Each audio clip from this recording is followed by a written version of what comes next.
Hey, I want to invite a special friend up. His name's Paul Kwon. Paul, why don't you come on up here and grab a seat? Um, yeah, why don't you guys give him a hand?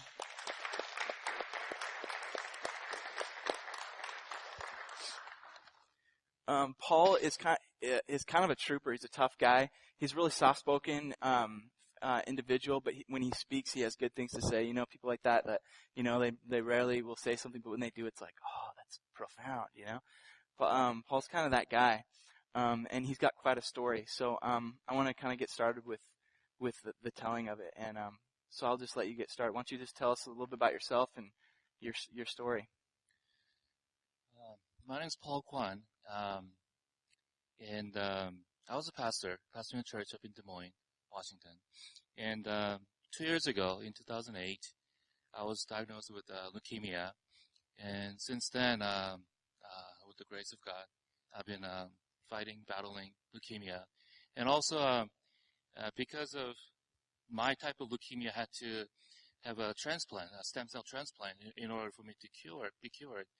I had a stem cell transplant, and I am still recovering from that. So it's been over 2 years since I've been diagnosed with leukemia, and like I said, by the grace of God, we've been doing okay. Yeah. Mm-hmm. Could you tell us a little bit about leukemia, and then maybe the process that you and your family went with the doctors kind of telling you what was going on and what the procedure was after? There are several kinds of leukemias. Recently, Kareem Abdul-Jabbar, he announced that he has a chronic myelogenous leukemia, CML, and that's the kind that could be controlled with medication. So he doesn't have to go through chemotherapy. He doesn't have to have a transplant. But the kind that I had, acute myelogenous leukemia, it's the one that cannot be controlled with medication. It had to be, killed. All the bad cells had to be killed. So I went through 6 rounds of chemotherapies, and those are really torturing. My inside, like my mouth, my GI tract, all like sloughing, and I couldn't eat. And then I had a transplant, stem cell transplant, and within AML, there are like 10 different kinds, like subcategories, and the one I had less than 5% survival rate, and doctors and people around me really did not have much hope back then for me. And when they first told me that I had leukemia back in January 2008, I couldn't believe that because I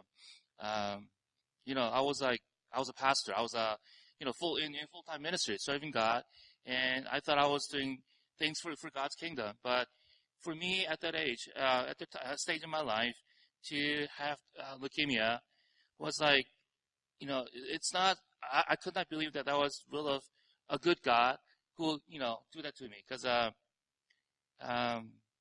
I said, I thought I was serving God, and I had a family, and 2 little kids, a wife, and I could not believe that a good God would do that to me. So I was in denial, and I didn't want to believe that I had leukemia. But then it took some time for me to realize that a good God can do that to you.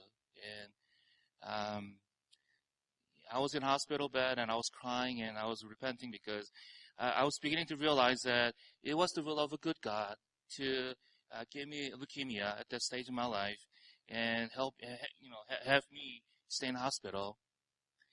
So inward, there was like a revival going on inside because I was repenting and crying and all that. And the nurses thought that I was having a nervous breakdown, so they tried to give me some sleeping pills and all that. But I said, no, I'm okay. I'm just having a good time. Sounds like it. So, when you're like 40 and doctor tells you that you have less than 5%, to live. And then they say, well, that's for leukemia, but then you have to have a stem cell transplant afterwards. And for that, you got a less than 35% survival rate. So if you combine those two, it's less than 2%. So basically, if 100 people were to, were like me, only 2 people would live. That was where I was. But then after this time of surrendering myself to God in hospital bed, it was kind of different surrendering. When I became a Christian, I surrendered my life to God, but that was sort of like giving my, 60, 70 years of my life to God. But then when I was in hospital, surrendering myself to God, it was like the physical life. It wasn't just a abstract life, but it was a physical life that I was surrendering to God. When all that happened, I had this peace that God gave, that things will be okay, that I will be cured.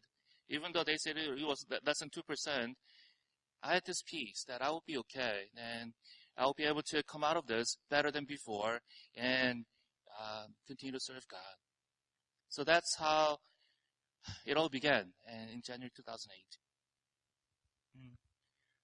That just blows me away, the numbers there. And those questions of why would come up. Why me?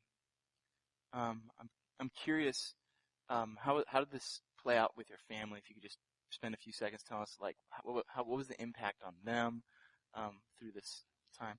I think my wife had the most difficult time taking care of me and also kids. We have 2 kids, small kids, and but I am grateful that during the past over 2 years, my wife did not get sick, not even once.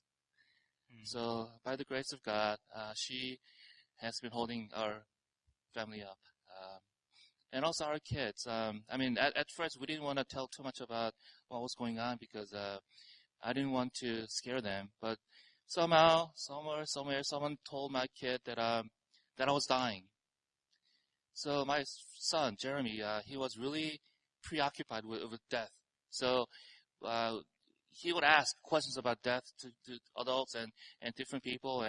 And some nights he would get up wake up in the middle of the night crying because he said he had a dream that I was dead. So for a time, he was really preoccupied with death. So I had to assure him that, I'm not dying. I'm getting better. I'm still sick, but I am getting better. And by the grace of God, he has assured me that, I will live and I would once again serve God in different capacity. So our kids had to, I guess, sort of go through the stage where they had to think about death. And in a way, it brought our Jeremy to a more mature stage because he has overcome the fear of death. And it helps. In a way, it's been a blessing because after I got sick, I had to spend more time at home with the kids. So by spending more time with our kids, I was able to share more of my personal life with them. So it was, in a way, a blessing too for our family. Were doctors pretty amazed that you survived? Well, doctors really don't verbalize. I don't think they would actually, because they don't want to be accountable for it, so they don't want to be sued about, whatever they're saying. So they don't really verbalize their amazement, but there were times when they were shocked that I was even living. And they try to come, take your body out, and they're like, oh, wait, he's breathing?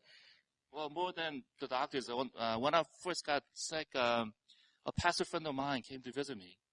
And I was telling him that I had this assurance that I was going to live, but then he was asking me, what kind of song should we prepare for you? So, that was the beginning. And also last June, I don't know if you guys know, but most leukemia patients, they die of pneumonia or pneumonia-related diseases. And last June, I had pneumonia, and my wife, by the grace of God, she took me to UW Medical Center, and when she brought me into the hospital, they were shocked that I was still living because my blood pressure had dropped to a very dangerous level,